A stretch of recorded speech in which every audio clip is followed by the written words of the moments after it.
So good morning, ladies and gentlemen. It is a great honor to be with you, as well with these amazing guests.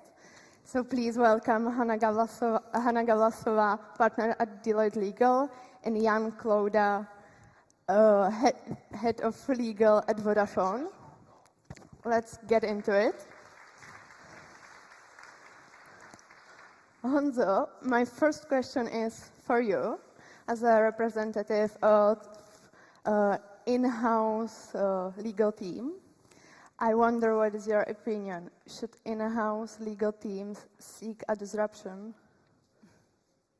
Absolutely yes, Tanya. So I demonstrate that by not taking a jacket today, unlike what lawyers usually do. So usually wear a jacket, and I acquired COVID to be more disruptive today. So that's why you are only the two of you on the stage, and I'm online.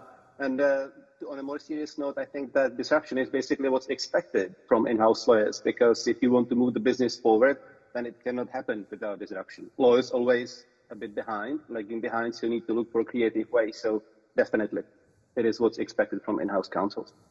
Mm-hmm.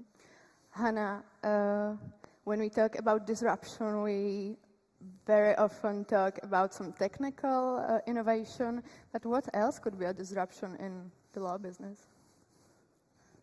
Could be a technology. Yeah. I know that there's a lot of talk about that here today.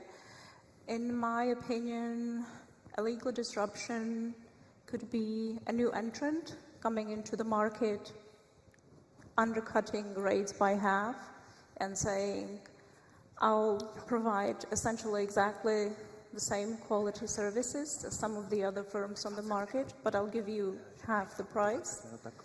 And I think that we all remember what it feels like, so that could be a major disruption.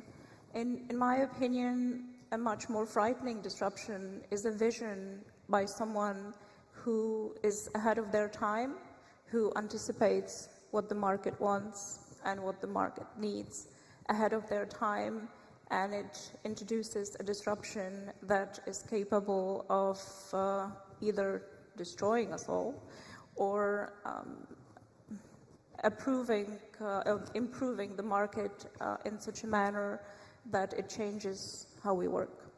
Yeah, I think that's why we talk with you here today, because we both are disruptors of your own fields. So, yeah. As a business writer, I feel like there is this trend that more and more businesses build or make bigger and better in-house legal teams. Honzo, do you see this trend? It's having a big in-house legal team the new normal?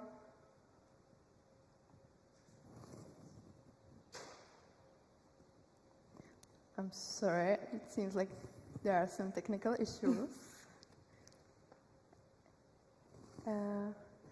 Unfortunately, we can't hear you, Honzo. I have my mic on. Yeah, we can hear you. Okay, good. Brilliant. I had it on even before, but I just switched it off and on again, as usual, IT advice, and it worked again. So anyway, I would be talking against my own interest if I said that having a big in-house team is not the new norm. But I think that the reality is that it always depends on the right balance.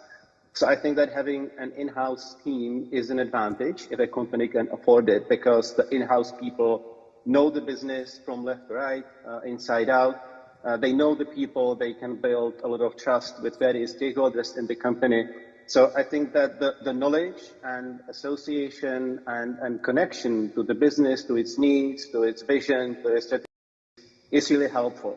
So I would always recommend companies that want to innovate, that want to have a kind of sustainable growth, consider having an in-house team the size that's relevant for the given company. There would not be a specific number of people that should be in the company, but definitely an in-house legal team, I think, is an advantage. I would always recommend it.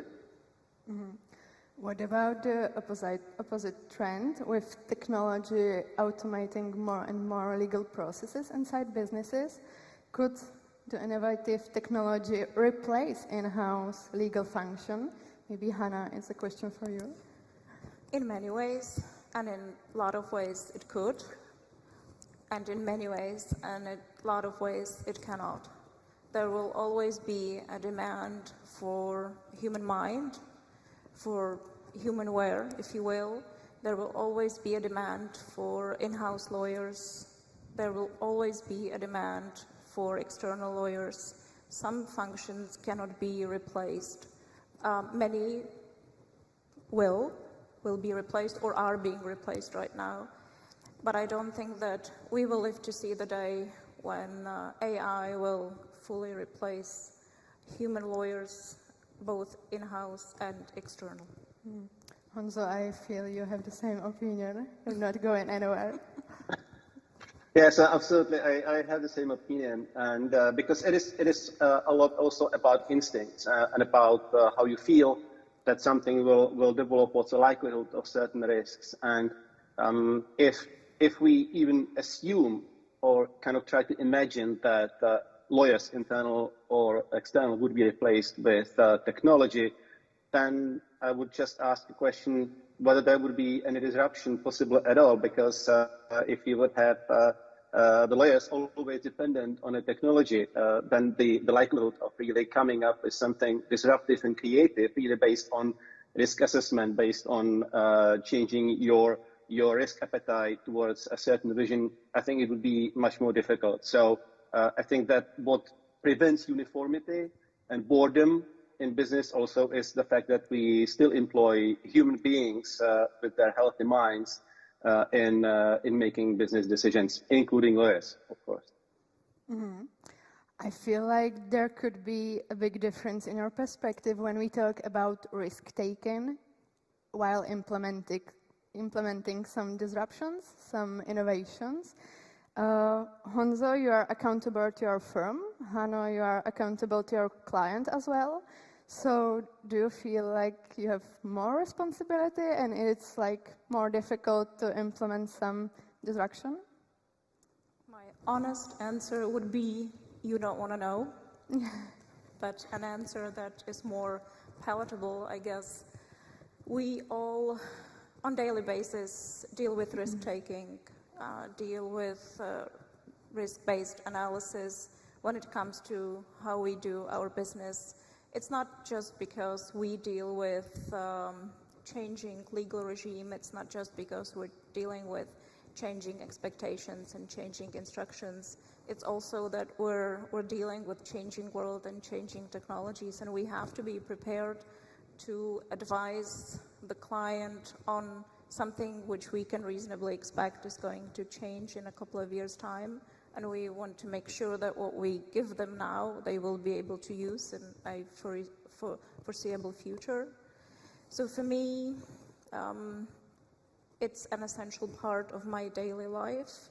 I dare not to say whether external lawyers are bigger risk takers than in-house lawyers, but I think that we all get a full scope of what risk-based analysis is every single day. Mm-hmm. Honzo, would you say it's more difficult in your firm to implement some disruption because you are head of or director of legal team and there are many other teams who want to disrupt in their own way? Yeah, so I think Hana kind of indicated that. I think there is three elements in working with legal element in conducting business. So one is advice, the other is recommendation, and the third is decision. And in my view, the external attorneys, they are irreplaceable. So they are very important for the advisory part, but I think it is really difficult for them to give a clear recommendation what a business should do, and not speaking about making a decision. And that's where my role kicks in, because it is what the management and the board of directors expects from me. So I'm the one who should take into account my advice, my team's advice, external attorney's advice, give a recommendation, and because I'm also a member of our board of directors, also make a decision. So I think that's the difference. And we spoke a lot about it with Hana and other attorneys, because we always try to balance where is the boundary between kind of the risk taking from the business perspective and from the legal advisory perspective.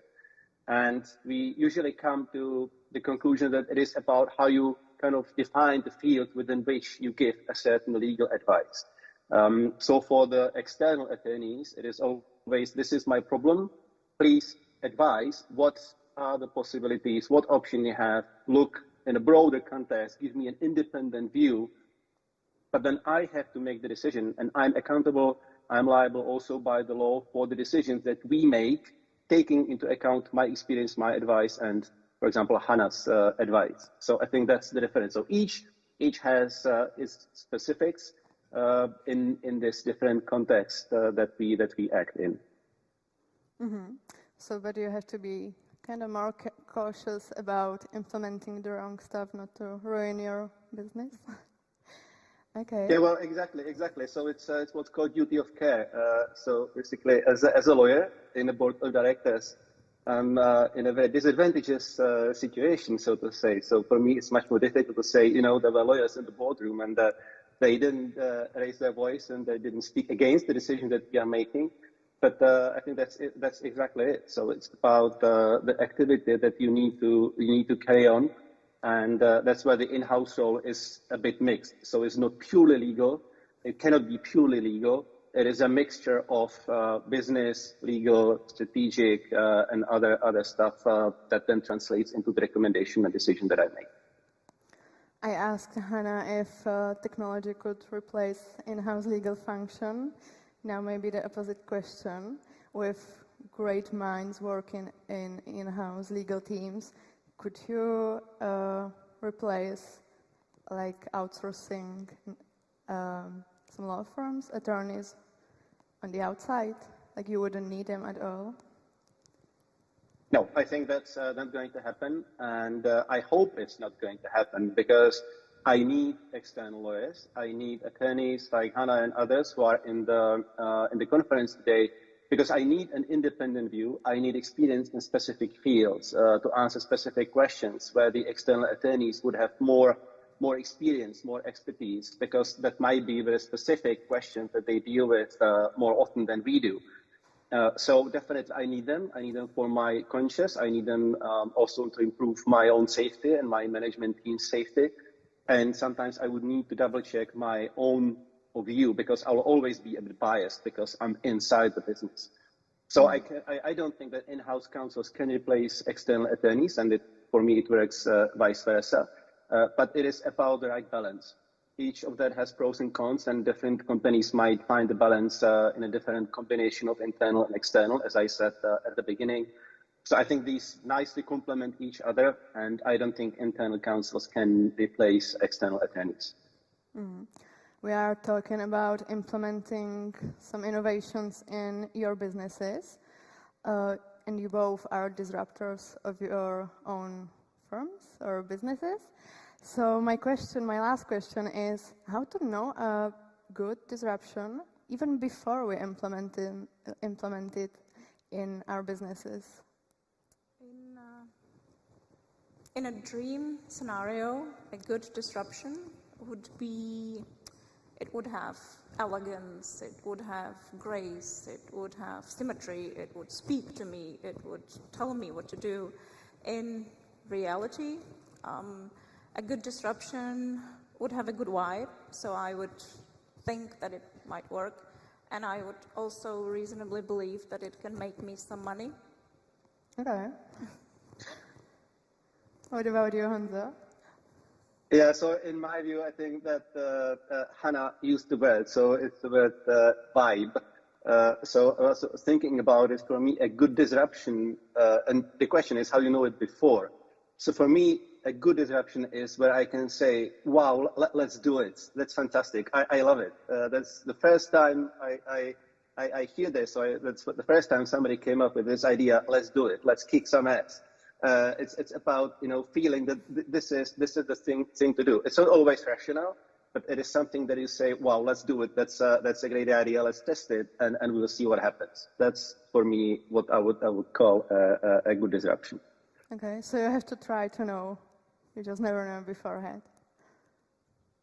Yeah, so if I had a crystal ball, then it would be much easier. But with disruption, it is difficult that it is something new, something innovative. So you disrupt the status quo. So you do something unusual, something non-standard. So it's sometimes difficult to see the outcome. But it is where you say, okay, I really want to do it. Let's test it, and we'll see what happens, because we believe it is a good move. That's for me a good disruption.